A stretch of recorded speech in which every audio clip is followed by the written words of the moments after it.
Let's talk about trade agreements. How do trade agreements and policies facilitate or hinder international commerce? And what are their broader economic impacts? Your objectives: understand the principles of absolute and comparative advantage in trade, identify different types of trade barriers and their impact on global commerce, recognize the purpose and benefit of free trade zones, and evaluate the effects of trade agreements on our nation's economy or on a nation's economy. Let's first look at what absolute advantage and comparative advantage are. Absolute advantage refers to a country's ability to produce more of a good using the same amount of resources as another country. If a country can produce more than another country using the same resources, they have an advantage, and that advantage is considered absolute. In contrast, comparative advantage means producing goods at lower opportunity costs at a lower opportunity cost. Both concepts form the basis for why countries engage in trade because they want to maximize efficiency and gain from their unique strength. So, if you have a comparative advantage, it means your country can produce goods at a lower opportunity cost, whereas the other country can produce the same amount of goods maybe, but they have a higher opportunity cost. They're giving up something else that is costing them more than it would cost your country. So that's why trade exists, because of absolute advantages and comparative advantages.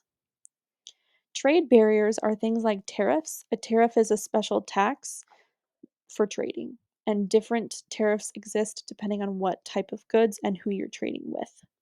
Quotas: non tariff barriers can restrict the flow of goods across borders that can impact global commerce.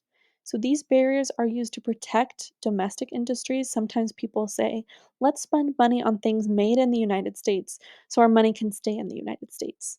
So, there are sometimes trade barriers to protect domestic, or that means products made within your country. But it can also lead to increased product prices and a limited selection. So, free trade zones, FTZs, they're designated areas where goods can be imported, manufactured, and then re exported without any interference of tariff controls. So, it's a zone where you can bring stuff in, make stuff there, and sell it, take it out without trade tariffs. The benefits: they encourage investments, foster job creation, promote trade efficiency, and they serve as hubs for economic activity.